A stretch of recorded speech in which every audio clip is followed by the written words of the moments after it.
ఆ భగవంతుని అయితే మనస్ఫూర్తిగా కోరుకుంటాను ఫ్రెండ్స్. ఇవాళ అయితే ఎంతో తేలిగ్గా టేస్టీగా బెండకాయ పులుసు అయితే చేసి చూపించబోతున్నాను. ఎటువంటి మసాలాలు కూడా లేకుండా బెండకాయ పులుసు అయితే యూస్ చేస్తాను రండి.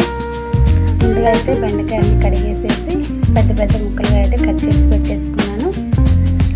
అలాగే బెండకాయలతో పాటు 3 టమాటాలు, 2 ఉల్లిపాయలు, 4 పచ్చిమిరపకాయలు కూడా కడిగేసి కట్ చేసేసి పెట్టేసుకున్నాను.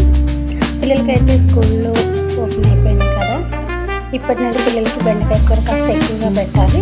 అందుకోసమే బెండకాయ పులుసు అయితే వేస్తున్నాను. మా పెద్ద బాబుకి బెండకాయ పులుసు అంటే చాలా ఇష్టం. ఫ్రై కన్నా కూడా పులుసు ఎక్కువగా తింటాడు. వాడి కోసమని అప్పుడప్పుడు ఇలా చేస్తూ ఉంటా. చదువుకునే పిల్లలకి బెండకాయ కూర కూడా బాగా పెట్టాలి, ఎందుకంటే వాళ్ళకి మేధాశక్తి ఎక్కువగా పెరుగుతుంది. అందుకోసం ఎలా అయినా పులుసు కానీ ఫ్రై కానీ ఎలా మనకి వాళ్ళు తినేటట్టు ఎలాగైనా చేసి పెట్టచ్చు. ముందుగా అయితే పొయ్యి ముట్టించేసి వెల్లపాటి గిన్నె పెట్టేసుకొని కూరకు సరిపడా ఆయిల్ వేసేసాను. ఆయిల్ వేడవగానే తాలింపు గింజలు వేసాను. తాలింపు గింజలు వేడిపోగానే పచ్చిమిరపకాయ వేసాను. అవి వేగగానే ఉల్లిపాయలు కూడా వేసేసాను. ఉల్లిపాయ కూడా వేయగానే బెండకాయ ముక్కలు అయితే వేసేసాను. బెండకాయ ముక్కలు వేసిన తర్వాత కొంచెం పసుపు, అలాగే ఉప్పు కూడా వేస్తున్నాను. ఉప్పు అయితే కల్లుప్పు వేస్తున్నాను, ఎందుకంటే పులుసే కాబట్టి మనం పులుసు వేయగానే కరిగిపోతుంది. ఇవి 2 వేసినాక ముక్కలు మొత్తంగా పట్టేటట్టు నీట్గా అయితే కలిపేసుకోవాలి. కొంచెం ఫ్రై చేసిన తర్వాత బెండకాయ ముక్కల్ని కాస్త ఫ్రై చేయాలి. ఫ్రై అయిన తర్వాత టమాటా ముక్కలు అయితే వేసేస్తున్నాను. టమాటా ముక్కలు కూడా వేసేసి బాగా కలిపేసేసి 2 నిమిషాలు అయితే మూత పెట్టుకుంటే, మూత పెట్టగానే 2 నిమిషాలకి టమాటా ముక్క త్వరగానే మగ్గిపోతుంది. మూత పెట్టేసి మధ్యలో అయితే అలా తిప్పుకుంటూ ఉండాలి, లేకపోతే అడిగించుకుంటుంది. టమాటా ముక్క కూడా మగ్గిపోయిన తర్వాత మన రుచికి తగ్గట్టుగా కారం అయితే వేసేస్తున్నాను. కారం కూడా వేసిన తర్వాత ముక్కలకి నీట్గా పట్టేటట్టు శుభ్రంగా అయితే కలిపేసుకుంటున్నాను. కలిపేసుకొని మళ్ళీ 2 నిమిషాలు అయితే మూత పెట్టేస్తాను, ఎందుకంటే కారం కూడా ముక్కలకి బాగా పట్టాలి. ఆల్రెడీ ఉప్పు ఫస్ట్ వేసేసాను, ఇప్పుడు కారం కూడా వేసాను. ఇవి మొత్తం కూడా ముక్కలు బాగా పీల్చేస్తే ఈలోపు మనం చింతపండు గుజ్జు అయితే రెడీ చేసుకుందాం.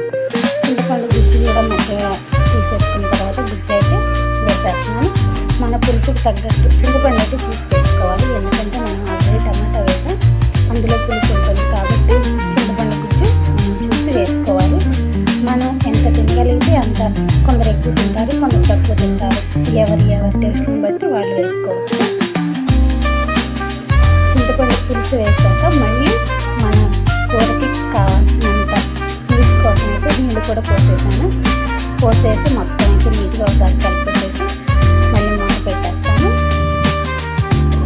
మూత పెట్టేసి ఒక 10-15 నిమిషాలు అయితే మరగనిస్తాను బాగా. కూర అయితే బాగా ఉడికిపోయింది. చూసారా, బెండకాయ ముక్క కూడా అస్సలు చెదిరిపోలేదు, ముక్కగానే ఉంది. మన బెండకాయ పులుసు అయితే రెడీ అయిపోయింది.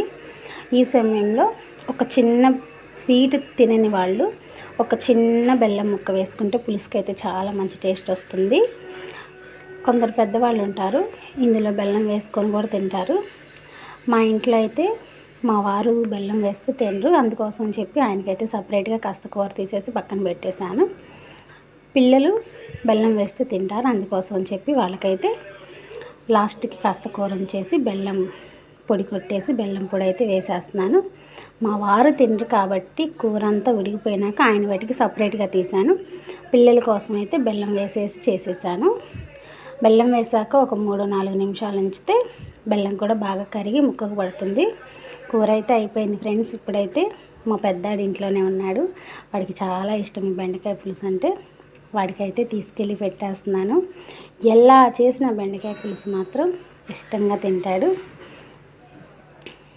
మీకు చూపించడం చెప్పటంలో ఏమీ తెలియదు, కానీ కూర అయితే చాలా బాగా వచ్చింది.